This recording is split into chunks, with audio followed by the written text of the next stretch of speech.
Quando Paulo fala sobre fortalecer no Senhor, nós já entendemos que é necessário uma força que está acima da nossa, que está sobre a nossa, uma força maior. Então Paulo vai dizer, vocês precisam buscar força em Deus, vocês precisam se encher da presença de Deus.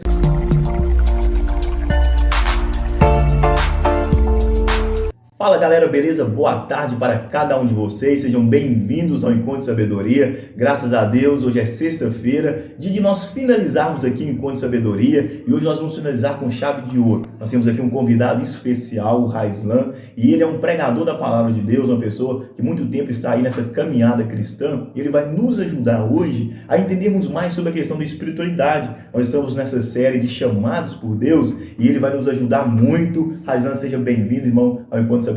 Thales, muito obrigado pelo convite. Fala galera abençoada. É uma grande alegria poder estar aqui para podermos aprender um pouco mais da palavra, compartilhar um pouco da sabedoria que o Senhor Jesus nos deixou através da sua escritura para o nosso crescimento, tanto espiritual quanto o nosso crescimento no dia a dia. Galera, e quem não sabe, o Raislan aí é um amigo meu de muito tempo, graças a Deus. Nós temos uma amizade aí que tem durado tempos e anos, e é muito bom, Raislan, ter você aqui hoje, irmão. E eu quero aproveitar ao máximo o seu tempo e queria pedir aqui a todos os alunos do Encontro de Sabedoria para deixar o like nesse vídeo, para o algoritmo compartilhar o máximo possível. Eu tenho certeza que o Raislan vai nos ajudar muito com sabedoria, então já deixa aqui o like. Todos os alunos do Encontro de Sabedoria comentam aqui também palavras positivas para nós finalizarmos essa série Chamados por Deus. Eu quero começar já, irmão, com uma pergunta que ela é crucial no meio evangélico. Porque quando nós estudamos a Bíblia, nós vemos o arrebatamento como o centro. O arrebatamento como aquilo que a igreja espera. O crente espera a volta de Jesus. Porém, nós também temos que cuidar do nosso trabalho, temos que cuidar da nossa família, temos que buscar os nossos sonhos. E eu queria te perguntar como conciliar a vida terrena com a nossa vida evangélica, com o arrebatamento, com a volta de Jesus. Thales, existem alguns pontos que são cruciais, que fazem parte da vida de todo homem. O homem ele tem desejo de conquistar, o homem tem desejo de construir, empreender, constituir família. Existem muitos projetos que nós arquitetamos para essa terra, na nossa vida terrena. Todavia, se nós formos estudar a palavra de Deus, ela nos mostra que precisamos ter Cristo como fundamento de tudo aquilo que nós projetamos. Lá em Romanos, no capítulo 12, Paulo deixa dois exemplos no versículo 2 que a gente pode pegar como base. O primeiro ponto que nós vamos encontrar Paulo falando é sobre não conformar com este mundo. E o segundo ponto, no finalzinho do versículo 2, ele diz sobre ter uma mente renovada. Quando falamos não se conformar com esse mundo, é entender que a nossa vida terrena, ela não pode ser pautada apenas no hoje, apenas no agora, mas que tudo que nós fazemos precisa glorificar a Deus, que Cristo precisa fazer parte dos nossos projetos. E nessa mentalidade renovada que Paulo está nos dizendo, ele nos leva a sair daquele tabu que muitas vezes nós encontramos as pessoas falando referente à espiritualidade que só é encontrada dentro da igreja. Verdade. E começar a entender que o nosso viver, ele em si é um culto para Deus. O nosso dia a dia, mesmo que nós não estejamos num templo, numa igreja, entre quatro paredes, nós estamos oferecendo um culto particular, individual a Deus. Portanto, os nossos projetos, os nossos sonhos, Cristo precisa ser o fundamento deles. A sua família, a minha família, Cristo precisa ser o fundamento dela. É como se fizesse tudo para Deus. Exatamente. A nossa prática de vida no hoje, no agora, Cristo precisa ser a base e também ser o centro de nossas obras, das nossas atitudes, dos nossos pensamentos e os nossos projetos. Cristo deve ser glorificado atrás delas. E quando nós temos essa ligação que Cristo está em tudo,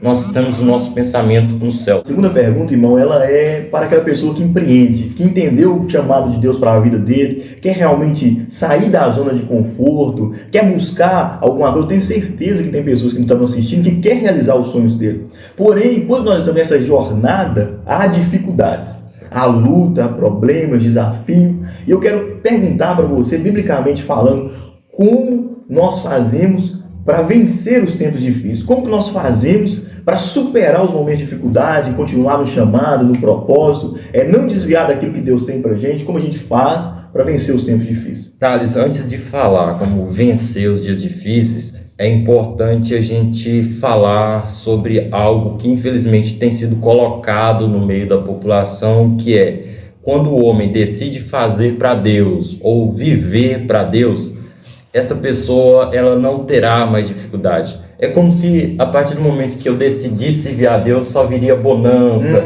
não vai ter mais porta fechada, não vai ter mais dias de lágrimas, e isso vai contrário ao que a Bíblia nos ensina. Paulo mesmo ele fala que por muitas tribulações nos convém entrar no reino dos céus. O próprio Jesus disse: por amor de mim vocês serão perseguidos, vocês devem negar a si mesmo. E quando nós entendemos que as lutas elas são normais, tanto na vida do cristão como na vida do que não é cristão, nós vamos entender como nós podemos vencer. Lá em Efésios, no capítulo 6, versículo 10, Paulo fala: fortalecei-vos no Senhor e na força do seu poder. Quando Paulo fala sobre fortalecer no Senhor, nós já entendemos que é necessário uma força que está acima da nossa, que está sobre a nossa, uma força maior. Então Paulo vai dizer: vocês precisam buscar força em Deus, vocês precisam se encher da presença de Deus. Por exemplo, o salmista, ele diz o seguinte no Salmo 121: eu olho para o alto de onde me vem o socorro, e o meu socorro está no Senhor dos Exércitos. Ou seja, ele não estava pautado no poder que ele tinha, não estava pautado no reino que ele tinha. Ele estava dizendo: o meu socorro, ele está no Senhor. Tanto é que o próprio salmista diz no Salmo 20: uns confiam em carros, outros confiam em cavalos, todavia nós confiaremos, faremos menção de quem? Do Senhor dos Exércitos. Mas não, e aí já aproveitando esse gancho de buscar uma força maior para vencer o tempo difícil, ou seja, buscar uma força sobre-humana, uma força que não está só no meu intelecto, que não está só na minha capacidade, ou seja, quando vem a dificuldade, buscar essa espiritualidade, essa força maior, me fez lembrar do Espírito Santo, que a Bíblia chama como essa força, né? como essa ajuda que o crente tem, que todo ser humano que quiser buscar tem, essa força motivadora.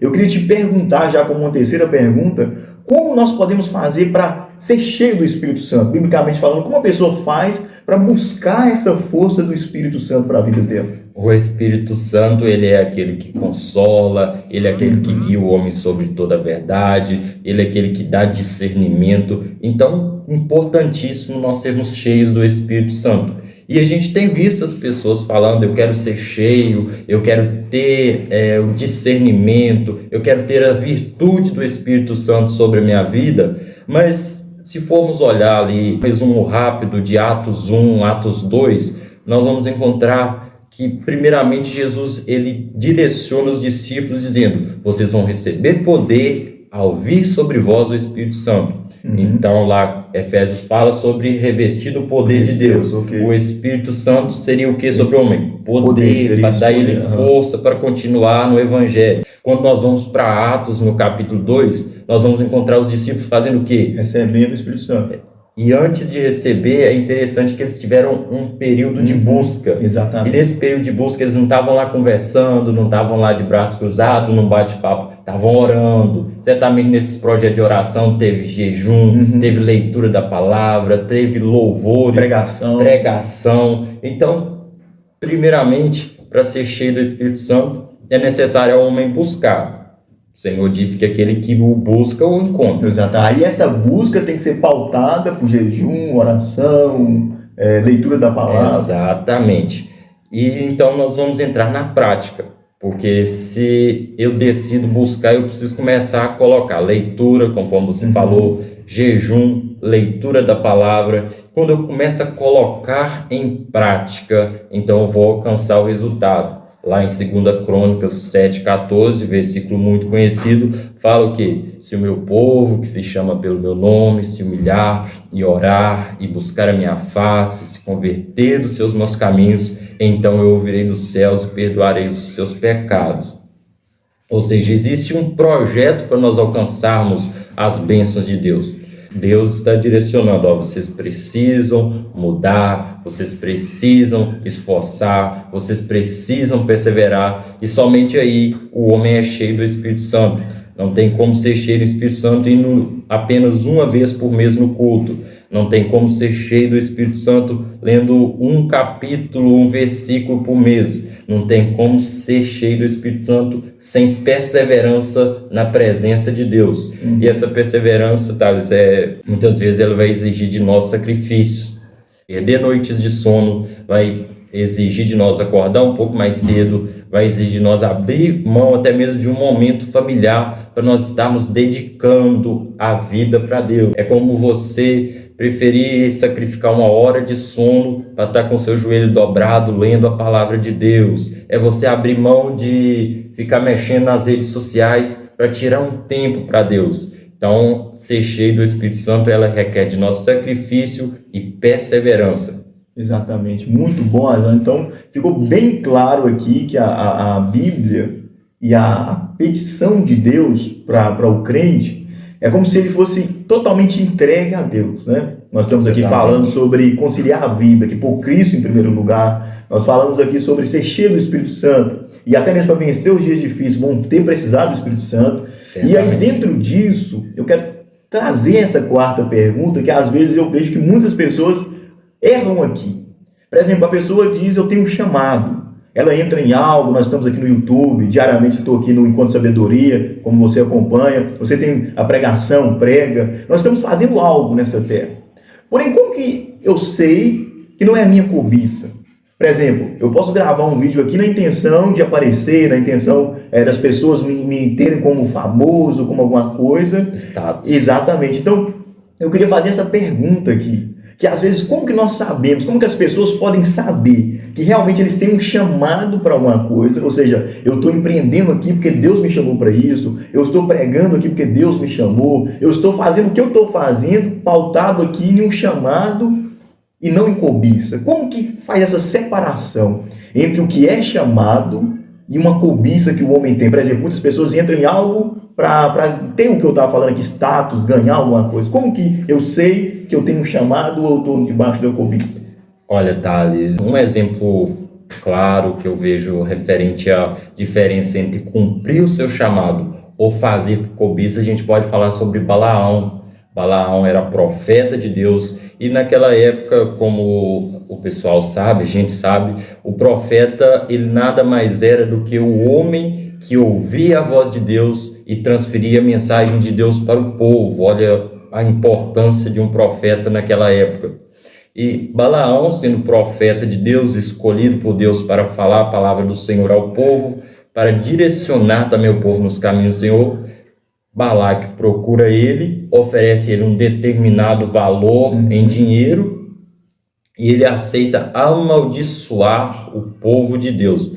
Nessa hora a gente vê que na ótica espiritual, Balaão tinha perdido o foco do seu chamado e tinha colocado o olho em quê? Em valores, em dinheiro, em estava mais focado no que o rei estava dando para ele do que o chamado dele, né? Sim. Exatamente, ali ele seria importante no reino de Balaque, ele teria status como profeta do rei. Então ele olha para aquilo e vê mais benefícios do que servir a Deus. Ali nós vamos encontrar o quê? A diferença clara entre chamado, fazer pelo chamado ou fazer apenas por ganância. O que trazia foco, interesse para ele não era mais fazer a vontade de Deus, não era mais fazer algo para o nome de Deus ser glorificado, e sim a parte monetária, era ter status, riquezas e certamente um bom posicionamento no reino. Então, para separar, é baseado se a pessoa está naquilo por causa do chamado, por causa de uma palavra, por causa que Deus chamou. Por exemplo, eu estou aqui, que Deus me chamou aqui, do que primeiramente simplesmente o lucro, o dinheiro. Exatamente. O nosso chamado, o chamado que Deus colocou sobre a nossa vida, ele foi posto exatamente para o nome do Senhor ser glorificado. Raislan, cara, como o podcast hoje, essa forma aqui do Encontro Sabedoria, ela é direta e rápida, eu tenho que respeitar também o seu tempo, né? E eu quero aqui ir para a última pergunta, aqui para nós finalizarmos o Encontro Sabedoria, que eu tenho chamado ela de a última mensagem. Aqui para nós finalizarmos é uma questão hipotética, né? Se você pudesse hoje deixar só uma mensagem, por exemplo, você prega, você ensina, esse vídeo vai ficar no YouTube, mas de uma forma hipotética, vamos supor que tudo o que você tem escrito hoje, tudo que você já passou para as pessoas fosse embora e fosse ficar somente uma mensagem sua. O mundo fosse te conhecer por uma palavra, por uma reflexão, só uma mensagem.